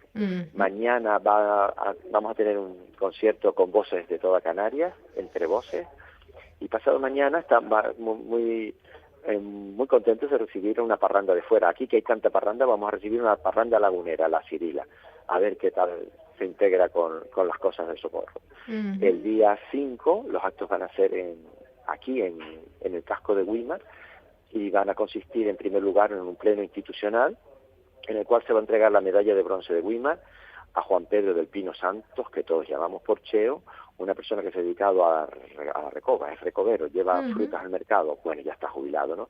Y que ha sido un referente en cualquier cuestión asociativa, en el Casino de Weimar, en Club Deportivo Weimar, en la Cofradía de la Santa Cena, y yo personalmente le agradezco que durante muchísimos años, yo creo que 30 o 35 años, siempre ha buscado un saquito de almendras para que en Weimar no se pierda el juego de parejonones. Eso fue una responsabilidad de él, nunca las cobró y siempre las entregó a los que organizaban el juego de parejonones, y bueno, agradecidísimo. Y también en esa tarde se le va a nombrar hijo adoptivo de Weimar a Julio Pedro González Suárez, que es un gran colaborador de muchas iniciativas de Weimar, también fue presidente del casino, también ha sido director del colegio Julián Zafra, y ha sido un colaborador intenso de la parroquia de San Pedro después de su jubilación.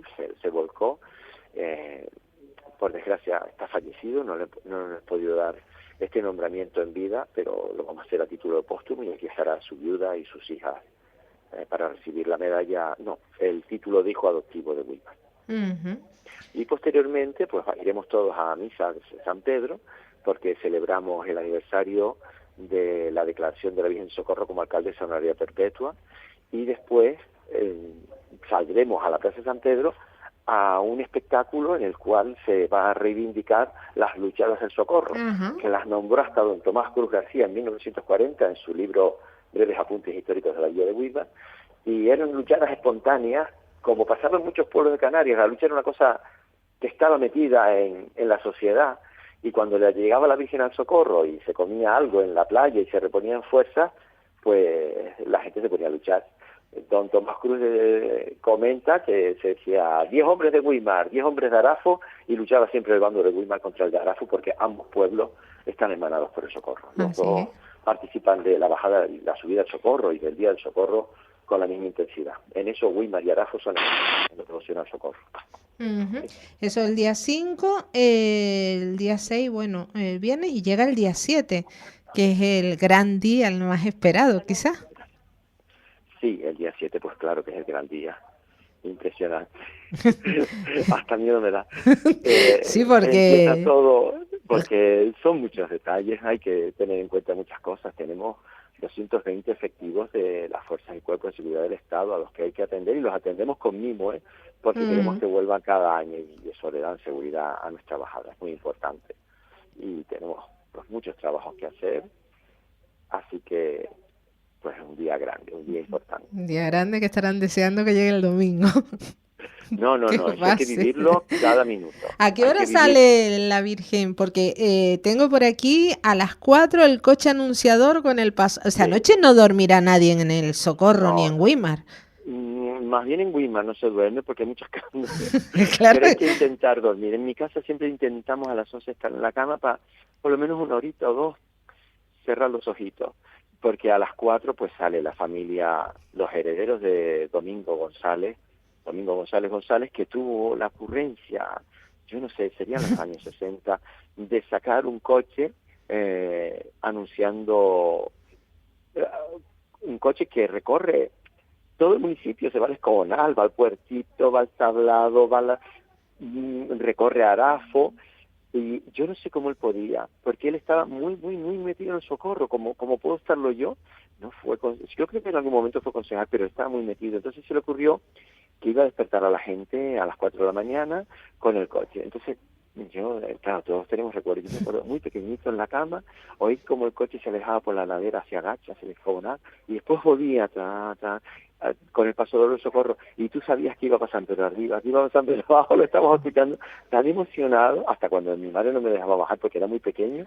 El coche es algo que lo tenemos metido en las neuronas. Vamos, como una cosa moderna, ¿no? Ajá, pero es como una diana, pero una diana motorizada. Como el trompetín en el Día de Reyes, que todos los pequeños lo recordamos. Pues algo así, muy fuerte para nosotros. Domingo falleció con las botas puestas, falleció en febrero de antes de la pandemia, y falleció una semana después de él estar grabando, porque él grababa todo lo que podía de nuestro pueblo, y grabó la romería de San Antonio Valle, y a la semana siguiente falleció, y todos lo recordamos pues vendado y con problemas, pero al pie del cañón, saludando, simpático, diciendo adiós. Yo sé el sufrimiento que estaría pasando él y su familia cuando él se levantaba, desayunaba y salía corriendo a grabar todas las cosas que pasaban en Weimar. Me imagino cómo quedaría su mujer sabiendo que él estaba malito, pero él sabía que el día de San Antonio lo tenía que grabar, y murió pocos días después. No lo olvidaremos en la vida, no lo olvidaremos. Pues sus nietos, y ahora los voy a nombrar hasta con su nombre, Pedro Mesa y Carlos Fariña, siguen sacando el coche. Yo les digo, chicos, que les hago, que les busco, y dicen, no, eso lo hacemos nosotros. Porque yo podría contratar como concejal de cultura a una empresa que hiciera eso, pero lo hacen ellos, con muchísimo orgullo, porque es en recuerdo de su abuelo Domingo. Qué bueno. Y bueno, eso desde las 4 de la mañana, y al paso doble en el coche se une el repique desde el campanario también, de San Pedro. A eso hay que dedicarle. La familia Elías de la Hoya son los guardianes de la costumbre del repique, y esa mañana es muy importante. El repique es a las 4 de la mañana, con unos buenos voladores y al estilo de Weimar, de la forma más tradicional. Esos son hay una persona de Weimar, Juan Manuel Pérez González, que está intentando que se declaren de alguna manera bien de interés cultural y material, porque son muy especiales. Tenemos 7, 8 repiques diferentes.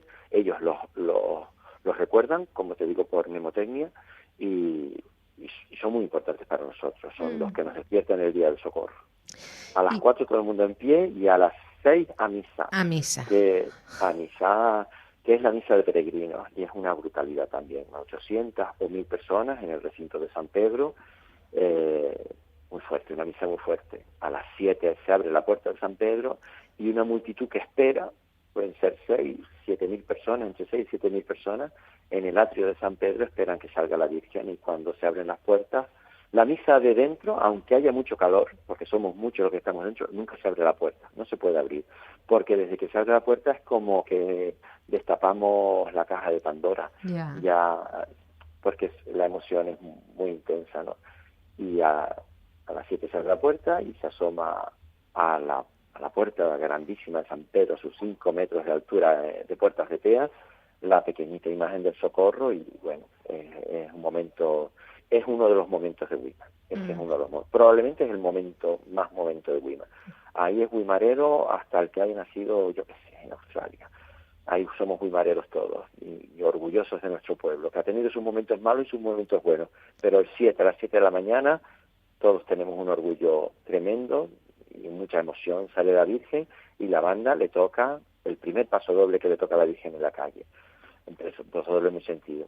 A continuación empieza una procesión que antes era solemne y ahora lo intenta, porque con 6.500 personas alrededor pues es difícil, con la banda de música, con los niños bailando la danza de las cintas, que es algo ancestral nuestro, e intentamos que sea un poco solemne, pero vamos, es difícil entre tanta multitud, que termina en el Calvario. La procesión solemne termina en el Calvario, y allí los curas se quitan sus vestiduras sacerdotales, se quitan las vestiduras con las que han estado revestidos, las guardan en el Calvario y entregan la Virgen al pueblo. La Virgen, a partir de ahí, es un traslado no procesional, sino es un traslado en el cual el pueblo es el protagonista, el pueblo es el custodio, está vigilada por los mayordomos que tienen ese compromiso, ¿no?, de estar al lado de la Virgen, y ya los curas se mezclan con todos nosotros y participan en la romería, porque a partir de entonces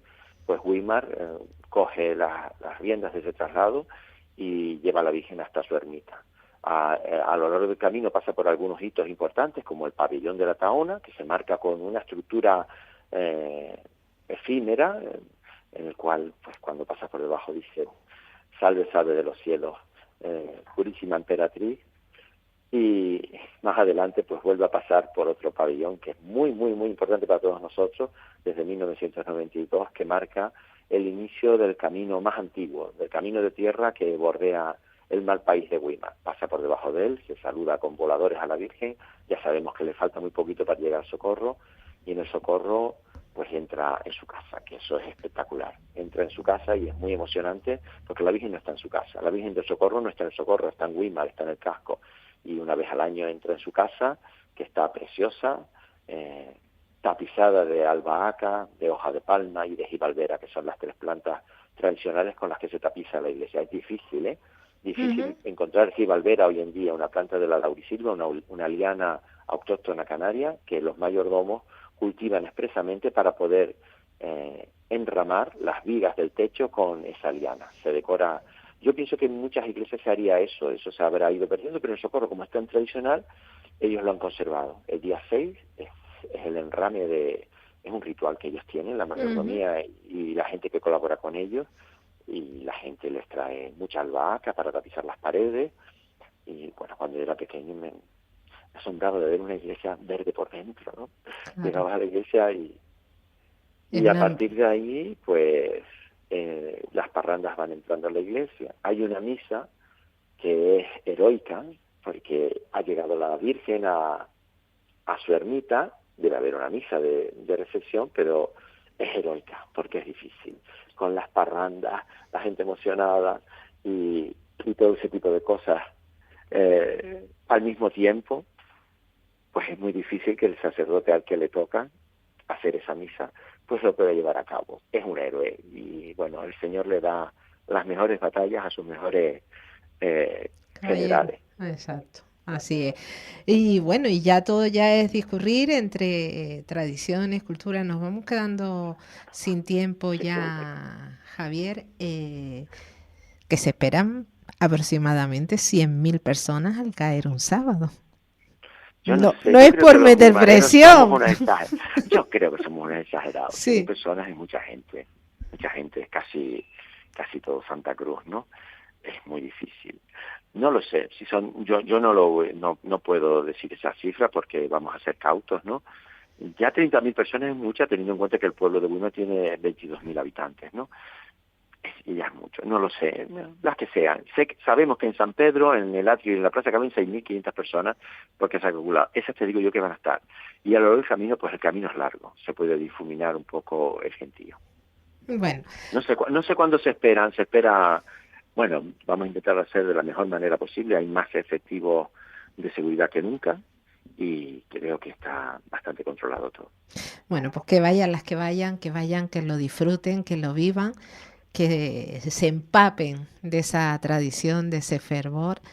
Y Javier, pues nada, ánimo, seguiremos hablando a lo largo de la semana. Si puedo te volveré a llamar para ver cómo discurre todo, porque hay mucho que hablar. Hay que hablar de los pares onones y bueno, y pues de tantísimas tradiciones culturales en torno a la bajada del Socorro. Javier Eloy, concejal de Cultura del Ayuntamiento de Weimar, como siempre, mil gracias por atendernos. A ti, Tere, por llevar las cosas de Weimar por todos lados. Muchas gracias. Gracias, un abrazo, Javier. Hasta luego. La mañana de la 10 con Tere Coello. Capital Radio.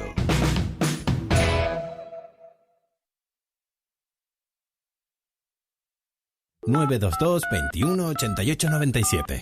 Faicanes Tenerife, dígame. Perdone, tengo plagas en la empresa. Le preparamos un presupuesto sin compromiso. ¿Y son efectivos? Claro, en Faicanes Tenerife, empresa pionera en el control de plagas, eficacia y rapidez son nuestra garantía. Faicanes Tenerife, plagados de soluciones. Dicen que si viajas solo llegarás antes, pero si lo haces bien acompañado, llegarás más lejos. Abrazar nuestras raíces nos ha hecho llegar hasta aquí. Alcanzar nuevas metas será posible gracias a ti. Caja 7. 60 años guiados por grandes valores. La Casa de las Imágenes en Candelaria, en Obispo Pérez Cáceres 17, en la calle peatonal que va a la Basílica. Tenemos más de 3.000 santos, vírgenes, rosarios y un sinfín de artículos religiosos. La Casa de las Imágenes, donde encontrará el santo de su devoción. Encuéntranos en nuestra web y en las redes sociales. La Casa de las Imágenes en Candelaria. Viaje con nosotros si quiere gozar. Viaje con nosotros a mil lugar. Turiscom, la revista de viajes en la red, con análisis, entrevistas y reportajes. Turiscom.org te trae puntualmente las noticias del sector. Es un canal fiable de información única. Turiscom.org te mostrará los lugares más singulares de este planeta, con los mejores especialistas y profesionales del turismo que te llevarán por otras formas de viajar. Turiscom, la revista del turismo. Porque somos corredores de seguros, creemos firmemente que es mejor cuando va acompañado de nuestros servicios. Segurosa cuenta con profesionales que aportan transparencia y profesionalidad. Diseñamos nuestros productos de manera personalizada buscando la seguridad y satisfacción de nuestros clientes. Segurosa trabaja con las principales aseguradoras. Para más información nos puede llamar al 922 24 6408, por WhatsApp al 688 982 922 y en segurosa.com. Electroaguere. 30 años de experiencia en el sector eléctrico y de las telecomunicaciones. Les ofrecemos soluciones reales a sus necesidades. Instalaciones domésticas, industriales y comerciales.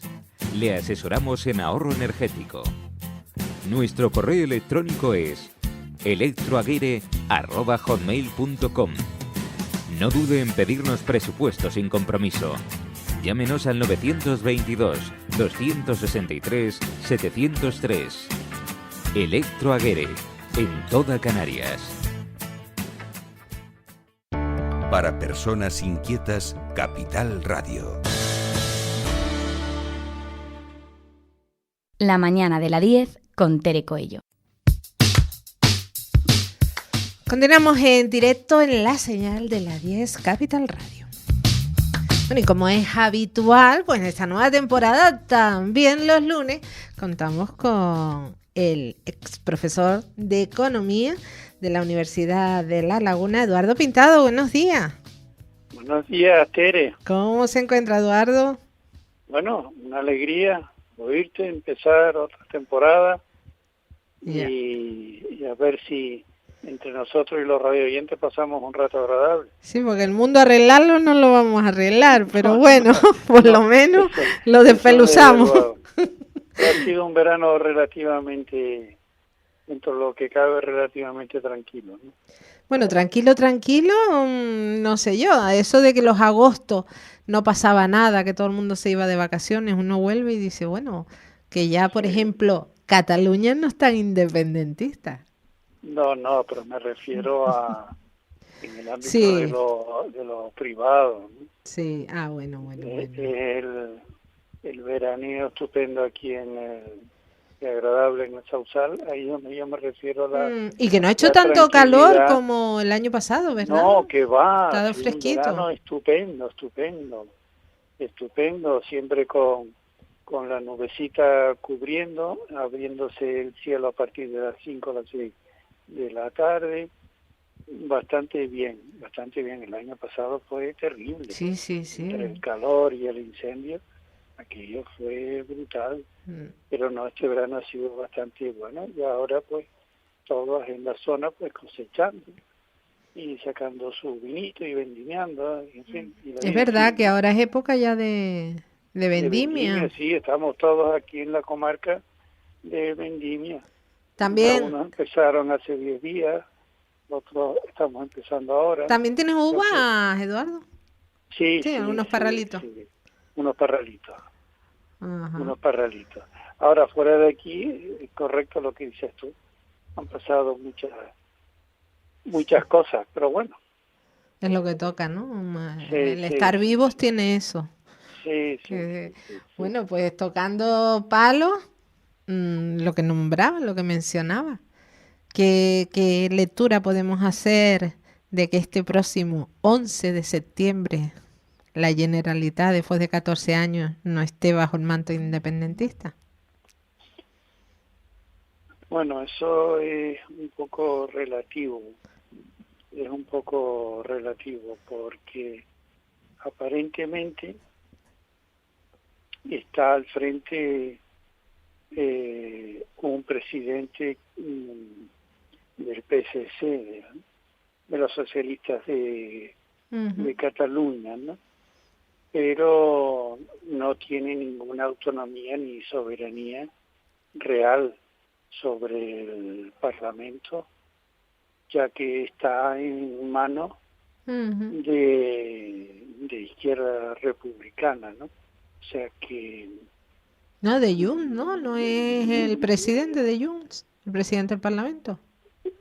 Sí, pero es que es con izquierda republicana, con lo que ha tenido que llegar a una serie de acuerdos realmente, en fin,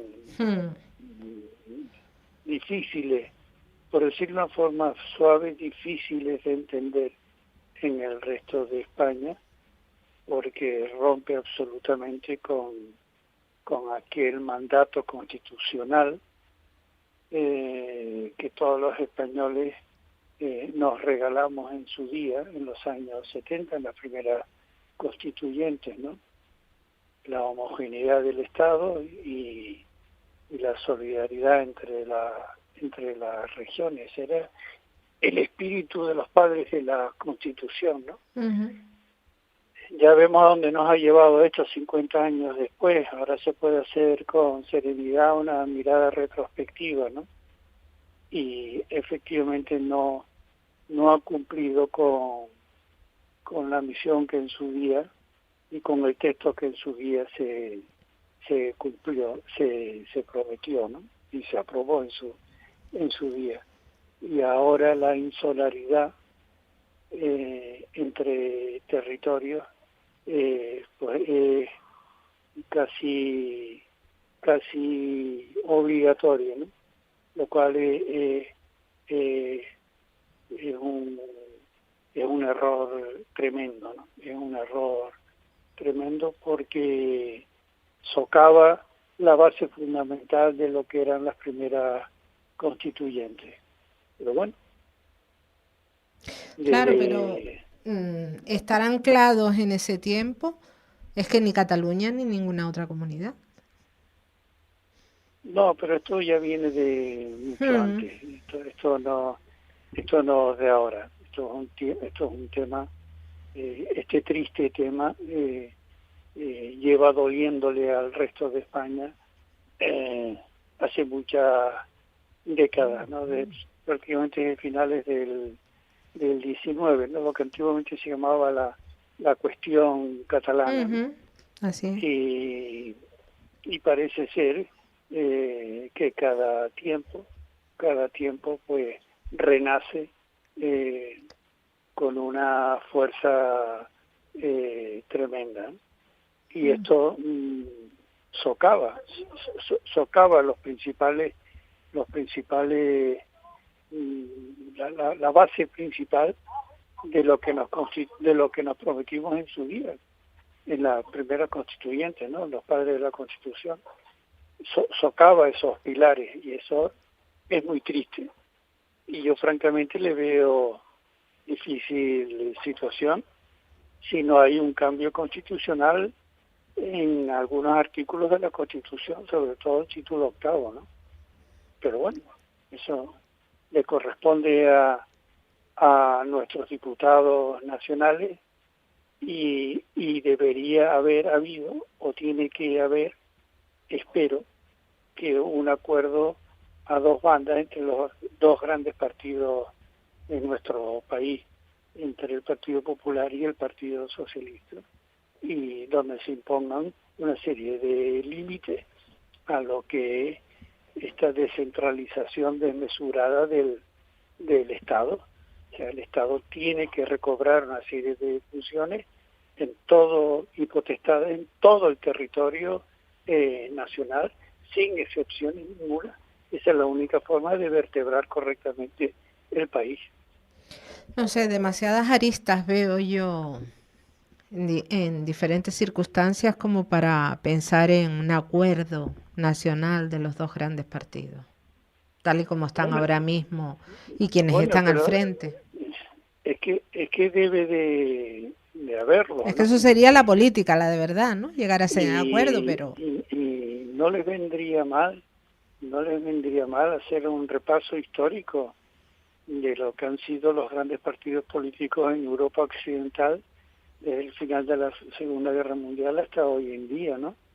Donde grandes partidos absolutamente distantes y diferentes entre ellos, la mayoría democristianos y la mayoría socialdemócratas, han llegado a grandes acuerdos de Estado.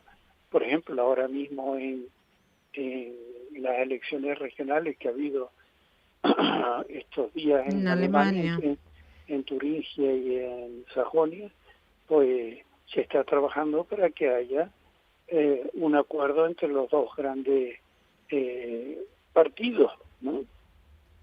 O sea que hay ejemplos y espejos donde mirarse para hacer aquí lo mismo.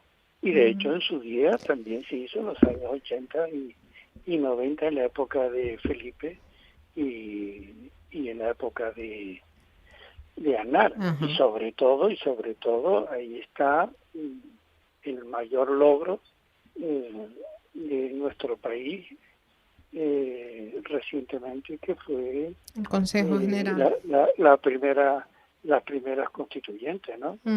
Donde hubo un acuerdo muy trabajado y donde posturas irreconciliables se reencontraron, pues desde el Partido Comunista por un lado hasta la Alianza Popular por otro lado. Incluso los primeros pasos que dio en su día el PNV y que dio en su día la convergencia de Pujol. Esos primeros años prometieron, nos hicieron ver a mucha gente que el camino que habíamos escogido era el correcto y en todos los sentidos la paz social y la paz territorial iba a perdurar, ¿no? Bueno, la paz social ha perdurado, se han vertebrado los agentes económicos y sociales para llegar siempre a acuerdos, pero la paz entre los distintos territorios no acaba de arreglarse, ¿no? Y yo creo que ese es uno de los grandes problemas que nuestro país debe de afrontar mediante pactos de Estado entre los dos grandes partidos. Y Eduardo, yendo a hechos concretos, ya que eres economista, profesor de economía universitario, en este principio que parece que va a saltar por los aires, aunque desde el gobierno dicen que no, de romper con la solidaridad, esta parte diferencial para Cataluña, ¿cómo podría afectar a Canarias? Bueno, no solamente a Canarias, sino a otras muchas comunidades autónomas como Extremadura o Andalucía, ¿no? Si la hucha general se rompe, es el puro sentido común, y lo entenderán todos nuestros queridos radioyentes, habrá menos ingresos. Si hay menos ingresos, se van a deteriorar muchos servicios públicos que creemos ahora normales, véase los gastos en sanidad, véase los gastos en educación. Vamos a ver qué pasará con el fondo de pensiones, porque aquí va a haber una merma muy importante de ingresos, y vamos a ver cómo esos restos que quedan en época de carencia, cómo se van a dividir como entre los restantes territorios. Esto es un problema muy grave y que debería la gente concienciarse de que esto no es solamente un hecho político de diferencias en el ámbito de lo territorial, sino que esto en el ámbito de la economía y en el ámbito de lo social, en la economía casera, en el día a día, en el devenir de muchas familias, se van a notar carencias en cuanto a que los servicios públicos que nos hemos ganado honestamente y se han vertebrado correctamente en este país en los últimos 50 años, véase universidades públicas, véase sanidad pública, véase el Sistema Nacional de Pensiones, etcétera, etcétera, que pueden sufrir una merma importante y habrá que hacer un esfuerzo de redistribución formidable, colosal, a ver cómo la podemos arreglar. Y todo esto, permítaseme la broma, por la majadería de 6 o 7 diputados, o sea, una minoría absolutamente pequeña de diputados en el ámbito de lo que son las Cortes Constituyentes en Madrid, o sea, las Cortes Generales y lo que es en la Generalitat, van a influir negativamente en el 95% del resto de la población española, ¿no? Eso es muy triste. La verdad que sí, que es tremendo. Bueno, y otro asunto, estoy, escuchándote, Eduardo, pero a la vez pienso, ¿qué le preocupa? Hoy te está viniendo arriba, ¿eh? ¿Por qué? Te estoy haciendo un examen. Mi madre. Examen de nota, vamos a subir nota. Mi madre. No, estaba pensando, la gente que nos pueda estar escuchando, ¿tú crees que realmente, qué es lo que más le puede preocupar? ¿Esto, el hecho diferencial y de cómo nos va a dejar a un lado del camino con esas transferencias del Estado aminorada? ¿O la crisis migratoria? ¿O los precios que siguen escalando? Porque todo está realmente relacionado. Bueno, todo tiene su... Un poco de todo, pero en épocas difíciles, la grandeza del político o del partido político de turno se nota en su ámbito de priorizar, de saber priorizar. Es decir, no es que haya que afrontar distintos problemas, por supuesto que hay que hacerlo, sino priorizar los más importantes. Y ahí se entra, en muchos casos, en ciertas subjetividades. Yo, por ejemplo, a nivel muy personal, como un analista muy amateur, pongo en el primer puesto de la problemática nacional el hecho territorial, porque para mí ese es uno de los que provoca el que otra serie de problemas, no menores, simplemente otros problemas vayan aflorando.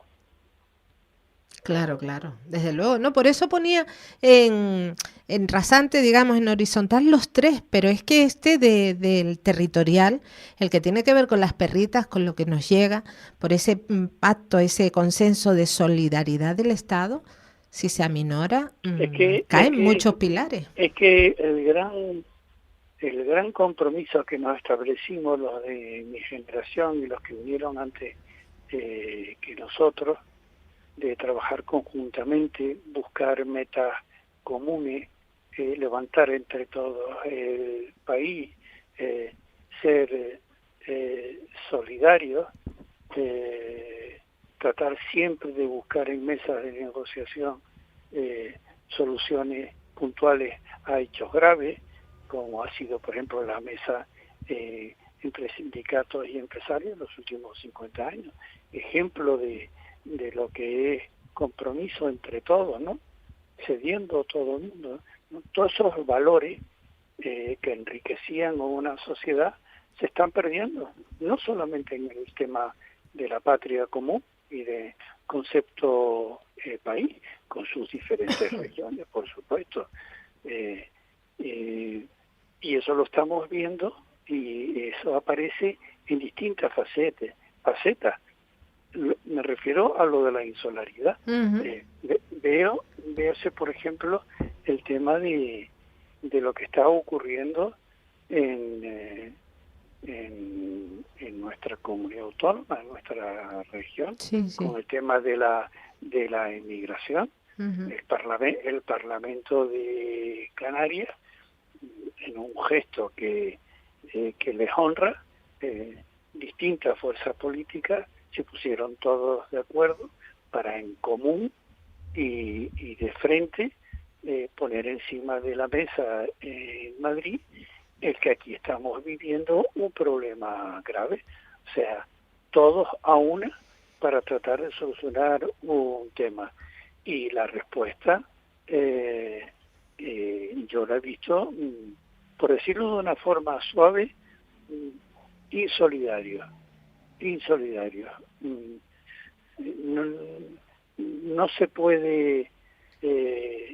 puede tratar de buscar a largo plazo una solución a un problema que está bien, que está muy bien, que se sienten a negociar los grandes partidos para buscar una solución a largo plazo de un hecho como la inmigración, pero eso no solamente en nuestro país, eso es un tema que también tienen que coordinarse con Europa, ¿no? Con la Comunidad Económica Europea. Pero eso es un tema, eso es necesario y me parece muy bien. El atacar de fondo el problema, que se las trae. Pero bueno, eso es un tema, pero eso no tiene nada que ver con el hecho puntual y diario del drama que estamos viviendo aquí. Eso necesita de una solución absolutamente inmediata. No se puede anteponer lo otro, el problema de fondo, al problema del día a día. Y en eso, tanto el presidente del PP, Manolo, como el presidente de nuestra región han dado un ejemplo de ir unidos los dos para cada uno en sus respectivos ámbitos pedirle a sus compañeros que por favor de carácter inmediato busquen una solución. Pero claro, si se anteponen los temas de que hay que buscar el fondo real del problema de la inmigración en África, pues claro, se deja de atender el hecho puntual, dramático, brutal, triste, dramático, que estamos viviendo aquí todos los días. Que necesita una solución diaria, inmediata. Y urgente. Y claro, ahí es lo que yo te trataba de decir, que está prevaleciendo en todos los ámbitos de la vida, en lo social, lo insolidario. Totalmente. En todos los ámbitos de la vida. Y es como una arpía, ¿no? Con muchas patas, ¿no? Y eso no puede ser. Anteponer siempre lo mío en lo social, lo mío en lo económico, lo mío en lo territorial, lo mío en lo sanitario, lo mío en lo humanitario. Eso no puede ser. La verdad es que sí, estamos ante un sálvese quien pueda, ¿no? Y tonto el último. Exacto. En esas premisas. Y eso no puede ser. Bueno, nos quedamos casi sin tiempo. Eduardo, ¿vas al socorro? No. Son muchos jaleos. ¿Eh? Que son muchos jaleos. No, yo la quiero mucho a mi querida Virgen, pero yo estos días estoy aquí también con mi gente y a ver si sacamos el tema de la vendimia adelante. Qué bien. Guardo un gran recuerdo de mi época en el Cabildo del Socorro y de Weimar, ¿no? Pero más nunca. Sí, pero yo era más, como es lógico, ¿no? Cada uno más pegado su territorio, ¿no? A San Roque, en fin, claro, cosas nuestras claro. aquí Del norte. de la comarca. Sí. Ajá. Bueno, pues Eduardo, como siempre, mil gracias por estar aquí. Ya hay mucho que hablar, que de economía tienes mucho que enseñar, mucho que compartir. Que nos disculpen los rollos de No, oyentes, pero en fin. Hay que hablar de todo y hay que saber dónde se pisa y lo que se viene. Eduardo Pintado, como siempre, mil gracias por estar con nosotros. Un abrazo y saludo a los radioyentes. Un abrazo. Un abrazo. Bueno, pues así llegamos hasta al final del programa La Mañana. Les hemos acompañado en los mandos técnicos Miguel Ángel González Padilla y en el micrófono esta que les habla, Tere Coello. Ahora se quedan con el Fielato. Mañana de la 10 con Tere Coello. Capital Radio.